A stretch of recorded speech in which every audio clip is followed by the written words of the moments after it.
que é como que a gente usa tudo isso para planejar direito o ano de 2025, que é a minha grande preocupação. Antes, rapidamente, e até para dar um descanso para a cabeça de vocês, eu vou contar a história do porquê que isso daqui ficou desse jeito. Inclusive, o meu time virou à noite revendo essa planilha aqui para vocês poderem usar. Então teve gente do meu time que não dormiu para vocês poderem usar. Então eu espero que seja útil. O que aconteceu? O que aconteceu foi que quando eu fundei a minha empresa lá atrás, eu tinha, sei lá, acho que eu tinha 18 anos quando eu fundei a Bossa Box. E então eu não fazia a menor ideia do que eu estava fazendo. Menor. E nem tinha experiência. Então eu tive que me apegar a mentores, teoria e etc, etc, etc. Mas o grande ponto é que em um determinado momento a gente começou a crescer, a gente começou a vender, a gente aprendeu a vender para grandes empresas, a gente começou a vender, a gente vendeu para o Itaú, através do Cubo, a gente vendeu para a Unilever, para Multicoisas, Unidas, Zering, um monte de empresa por aqui ou por conta de IBM. E aí a gente sofreu com a pandemia. E quando a gente sofreu com a pandemia, a gente conseguiu encontrar um sweet spot da nossa proposta de valor nesse processo. E aí a gente começou a crescer de novo em meio à pandemia, ajudando as empresas a se digitalizarem por meio da nossa solução. E o fato é, a gente fez uma rodada de capital com fundos muito relevantes, desenhando um BP que eu não tinha maturidade para premissar. Eu não sabia premissar, eu não sabia que dados eu usava, eu não tinha benchmark, eu não tinha clareza de nada disso aqui. Nada. E eu fiz com medo, não consegui encontrar as respostas na época, projetei um crescimento e esse crescimento não aconteceu. Porque eu premissei um monte de coisa errada. E ó que, do ponto de vista de lógica, até que ele estava, tinha lógica, a lógica estava até que boa. Mas as premissas estavam erradas, e aí não adiantou a lógica boa. E aí eu projetei um crescimento que o meu ramp-up estava profundamente errado. Eu projetei, 3 meses de ramp-up e foi 8. Só que, quando vocês acham que eu descobri isso? 6 meses depois, né? Então, quando eu descobri, já não dava mais tempo de resolver. Então, foi muito dolorido. E aí, como que a gente meio que tentou dar uma volta nesse problema? Aumentando o ticket médio. Porque era a única forma. E aí, o que a gente começou? A gente começou a melhorar a nossa marca, melhorar nosso posicionamento, fazer algumas outras coisas que nos possibilitou aumentar o ticket médio. Aí eu consegui aumentar bastante o ticket médio, esticamos bastante, que a gente sabia que tinha caminho para aumentar, dado que a gente, em alguns deals com grandes empresas, a gente estava brigando ali com a Accenture e com empresas, com Stefanini, etc. E aí a gente percebeu que tinha caminho para a gente aumentar bastante o ticket médio. A gente foi aumentando, foi criando um arcabouço técnico interno para conseguir fazer isso, ficando tecnicamente cada vez melhor, botando Sales Engineer na estrutura, tendo um BDR Sênior, vindo de TOTOS, e aí eu contratei AE vindo de Pipefy, vindo de Salesforce, e contratei time parrudo mesmo, mas mesmo assim não conseguia entregar. Eles não conseguiam entregar resultado, quem entregava o resultado era eu, muitas vezes. Por isso que eu falei que eu era pesado na receita ainda, porque eu via que não ia dar, eu pegava e puxava uns leads que eu sabia que eu conseguia, que chegavam os leads mais quentes, eu sabia que eu conseguia aumentar o ticket médio, conseguia fechar mais rápido, e aí eu ia e fazia, e o resultado ficava nas minhas costas, e o time não entregando, e ficou um negócio horrível. Então por isso que eu desenvolvi isso daqui, porque depois que eu saí, uma das coisas que eu mais fiz foi refletir sobre os erros técnicos que eu cometi. E aí eu criei formas, não só de não errar de novo, mas de tentar fazer com que outras pessoas não errassem. Então o objetivo desse negócio é esse.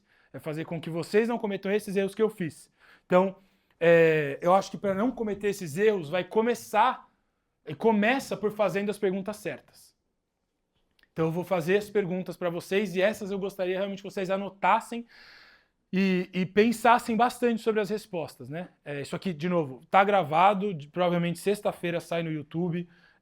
Eu vou mandar para vocês, a Ana me manda o mailing, eu mando para vocês depois a apresentação, para que vocês consigam dar continuidade nisso. Se vocês quiserem. Se não quiser também, aí não consigo fazer mágica.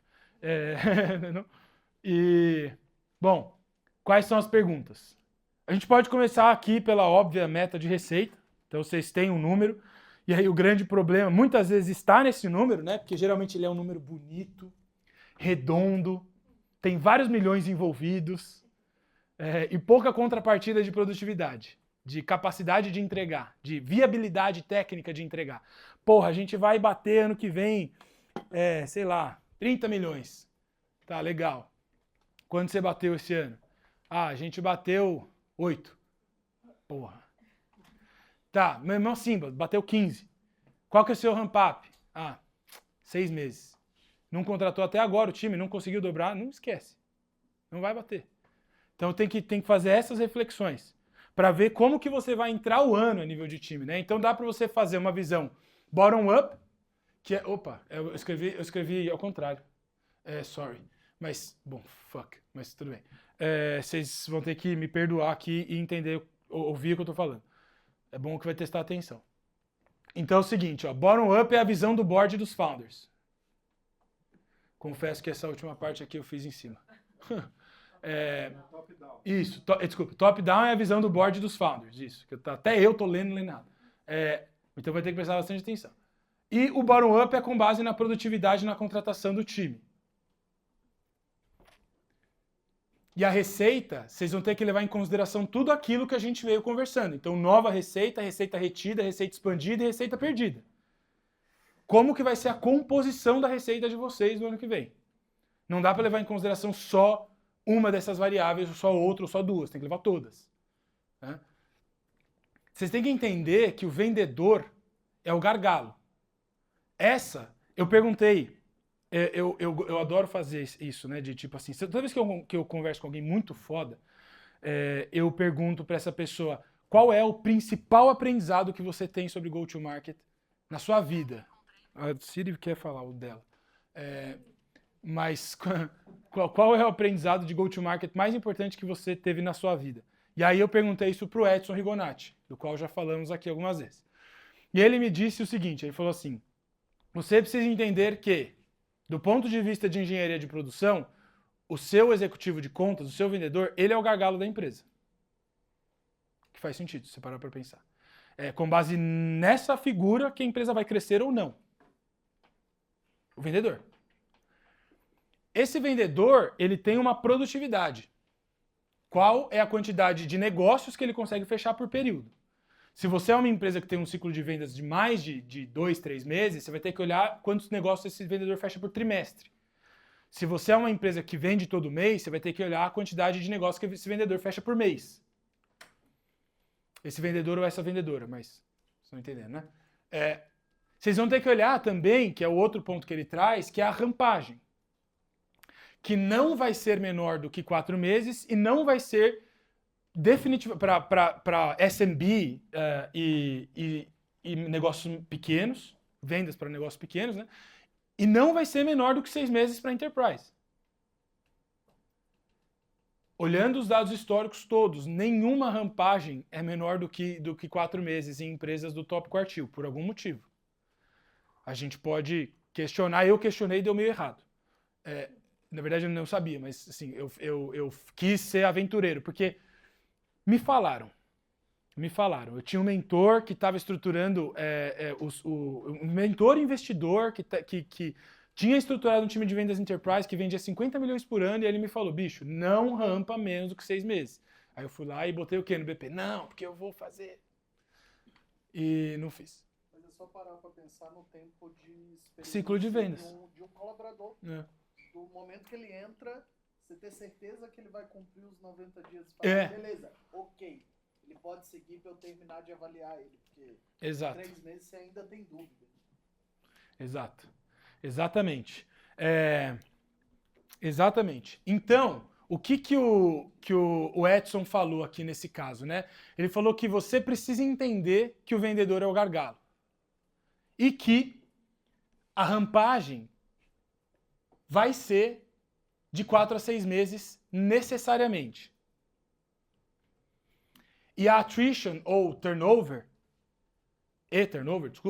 estará entre 10% e 20%. Attrition é a pessoa que você contratou e não deu certo. E turnover são as pessoas que no LTV dela como colaborador não dão certo. Então, attrition é a pessoa que não passa do tempo de experiência.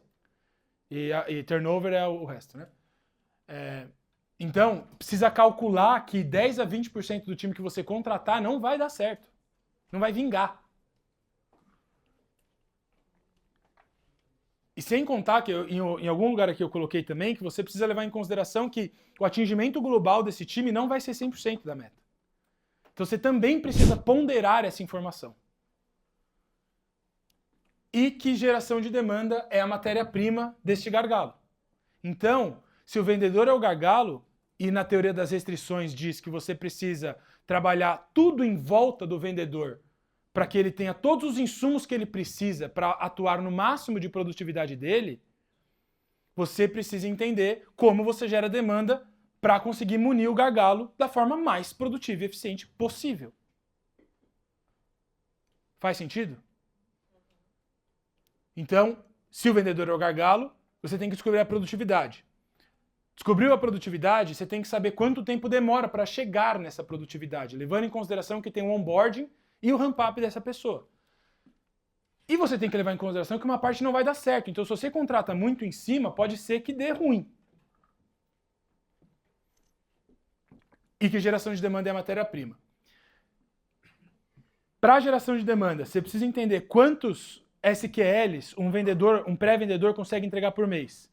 Quantos MQLs o marketing consegue entregar por mês. Né? E aí você entende como funciona a sua geração de matéria-prima para munir o gargalo. E a aplicação do modelo de dados, que é você ter clareza de cada uma dessas métricas e projetar as linhas de receita todas que a gente falou. Quando eu coloco BOP em qualquer lugar, que vai ter outros lugares que vai ter isso no modelo, é Beginning of Period. E aí, EOP é End of Period, né? Então, tipo, quanto que começou a receita, quanto que terminou. Essas são métricas que os investidores sempre vão pedir, e muitas vezes os LPs, os investidores dos investidores são gringos, e aí eles vão pedir o relatório em inglês, então tem que fazer desse jeito aqui mesmo. Bom, responda a essas perguntas. Essas são as perguntas que a gente precisa responder. Quantos negócios um AE fecha por mês ou por quarter? Temos AEs rampados para bater a meta. Vamos ponderar a média de atingimento da meta como sendo abaixo de 100%. Tem que ponderar. Quantos SQLs ou oportunidades um BDR gera por mês ou por quarter? Temos BDRs e SDRs suficientes rampados para bater a meta de oportunidade? Quantos CSs ou Account Managers rampados a gente precisa para reter e expandir a receita? Temos essas pessoas. Quanto de orçamento a gente precisa para gerar esses leads qualificados pelo marketing? Para conseguir munir de matéria-prima o nosso gargalo, que é o vendedor. Quantos por cento de receita a gente vai investir ano que vem nisso? Então você precisa ter o commitment do time, do time de liderança, dos investidores. Tem regra de ouro, tem regra de bolso para tudo isso aqui. Para os que não temos, para as pessoas que não têm do time, a gente tem orçamento para contratar, para chegar no número? Ou vai querer chegar no número na aventura, igual eu fiz? Tipo, não, eu vou melhorar a conversão aqui, vou melhorar a conversão ali, aí você vai partir do pressuposto que você vai fazer uma série de otimizações que você não tem relevância estatística para provar que você vai fazer e criar um planejamento baseado em... Não dá. Então você tem que entender qual é a produtividade atual e se você tem orçamento para contratar as pessoas que você ainda não tem, né? E precisa entender se o RH tem capacidade de contratar essas pessoas na velocidade que você precisa. Ou se você vai precisar de alguém externo e tal. Se sim, a gente tem tempo hábil para rampar, sendo que a média dos top 25% é de 4 a 6 meses. Temos processos para onboardar essas pessoas, então vai contratar um monte de gente, vai quebrar a máquina, ou vai contratar as pessoas e elas vão saber o que elas vão estudar e vão saber que processo elas vão executar.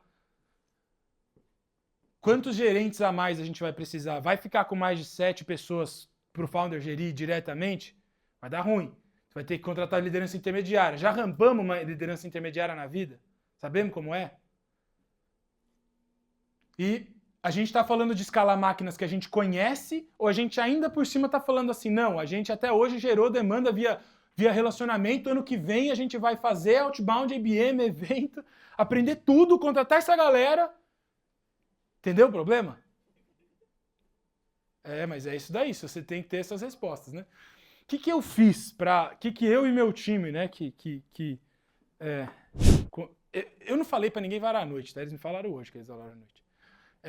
Mas o que a gente melhorou o modelo que a gente tinha, que eu fiz para evitar que as pessoas cometessem esses erros, mas agora ele está mais completo.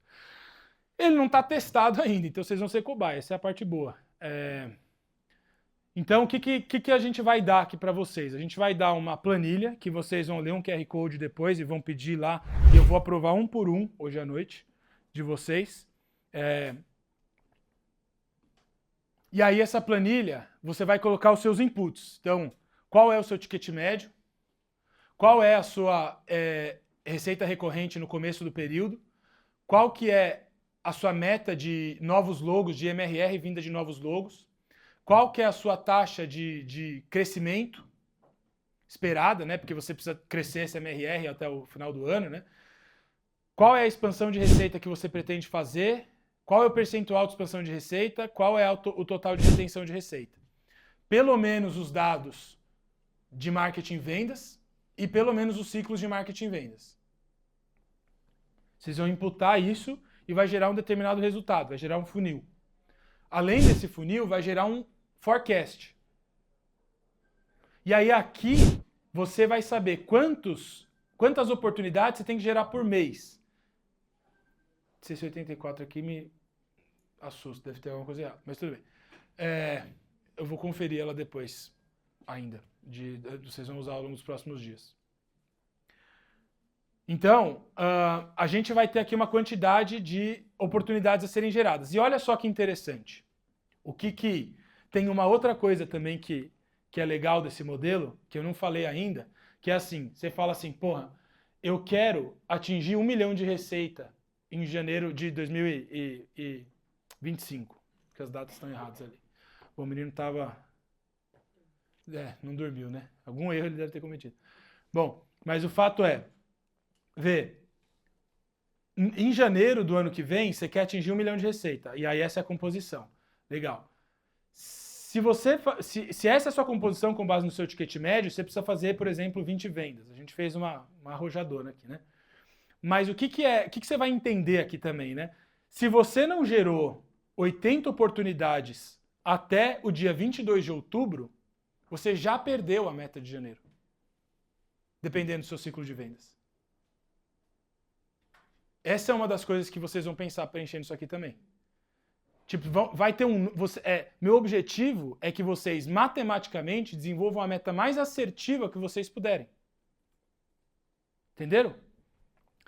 Porque aí vocês vão falar assim, tá, dá ou não dá para bater, consigo ou não consigo contratar.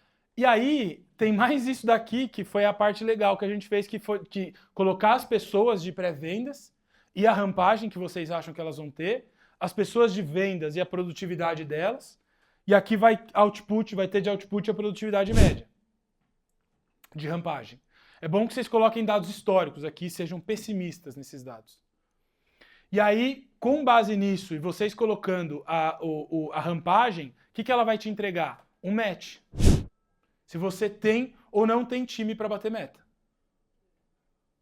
Entendeu?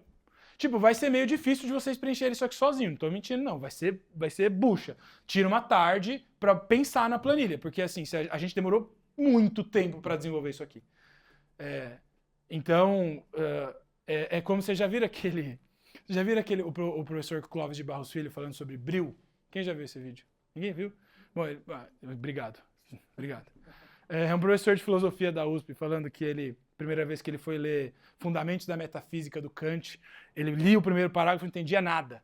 E aí que ele lia de novo, não entendia nada. E lia de novo, não entendia nada. Aí ele falou, bom, se o cara escreveu, eu tenho que conseguir ler, né?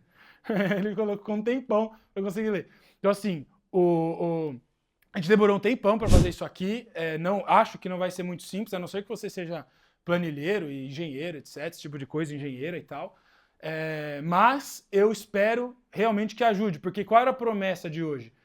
desenvolver uma meta matematicamente possível, né? Ou seja, planejar 2025 para o sucesso, né? Não para o fracasso, porque senão você bota aquele número bonito lá, 30 milhões, com base em quê? Acho que vai dar. E aí o objetivo é que vocês consigam ter esse nível de assertividade, né? Espero que seja de grande valia. Aí vocês vão ler esse QR Code e vão pedir acesso à planilha, colocar o Request Access lá, Request Access, como é que chama? Vocês vão pedir o acesso na planilha, e aí eu vou dar para vocês o acesso, vai chegar no e-mail de vocês. Qualquer coisa também, vocês têm aqui meu LinkedIn, né? Mas eu vou fazer isso, para vocês verem como ficou. E acho que é isso, né? Opa, acho que é isso. Eu vou deixar também para vocês, né, as fontes aqui, tá? Essas são as fontes principais de onde eu tirei todas as... Sim, senhores. Eu deixei as fontes do que vocês quiserem, né? E também eu vou dar acesso, como eu disse, para a nossa comunidade, para quem quiser. A gente dá acesso para a comunidade em cohorts, né? Então, quem quiser vai ter que pedir o acesso no LinkedIn. Para a gente conseguir, aí tem lá tem 11 horas de conteúdo que vocês vão ter um mês para consumir. Funciona assim. 11 horas de aula que vocês têm um mês para consumir. Quiser, consome, se não quiser, não consome. E aí, esses são os modelos todos que a gente estudou e tal, para contribuir. De novo, o meu objetivo é tentar fazer vocês errarem menos, tá? Bom, os próximos cohorts, para vocês saberem até quando vocês precisam mandar mensagem, que a gente... Cohorts no sentido de que a gente faz uma call e dá acesso à comunidade e tal.